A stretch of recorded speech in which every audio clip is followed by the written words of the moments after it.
ప్రియులారా, దేవుడు మనకు మరి ఒక దినాన్ని ప్రసాదించినందుకై దేవాది దేవుని మనం ఎంతగానో స్తుతించవలసిన వారమై ఉన్నాం.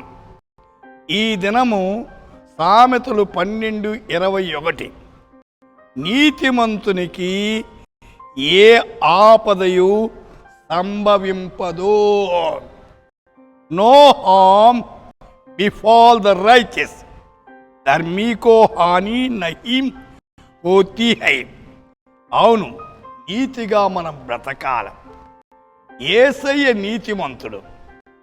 ఆయన నమ్మిన వారిని ఆయన నీతిమంతులుగా తీరుస్తాడు. యోబు గ్రంథం 5:19 6 బాధల్లో నుండి ఆయన నిన్ను విడిపించును, 7 బాధలు కలిగినను నీకు ఏ కీడులు తగులదు. అవును, కీడు లేకుండా కాపాడే దేవుడు మన దేవుడు.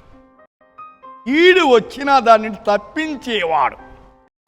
23వ కీర్తన 4 గాఢాంధకారపు లోయలుని సంచరిని ఏ అపాయమును భయపడను. నవ్వు మనతో ఉంటే మనకెందుకండి భయము? ఈ దినమంతా నీ పనిబాట్లో ఆయన తోడుగా నడిపించాల. ఇర్మియా గ్రంథం 17:17 ఆపత్కాలమందు నీవే నా ఆశ్రయం, నాకు అధైర్యము పుట్టింపకము. అధైర్యము సైతాంది, ధైర్యము దేవుంది. దేవుని మీద ఆనుకొని ధైర్యాన్ని పుంజుకోండి, అది చాలా అవసరం. ఆమోసు 5:14 మీరు బ్రతుకున్నట్లు కీడు విడిచి మేలు వెదకుడి, అలాగు చేసినలా మీరు అనుకున్న చొప్పున దేవుడు సైన్యములకు యెహోవా మీకు తోడై ఉన్నాడు.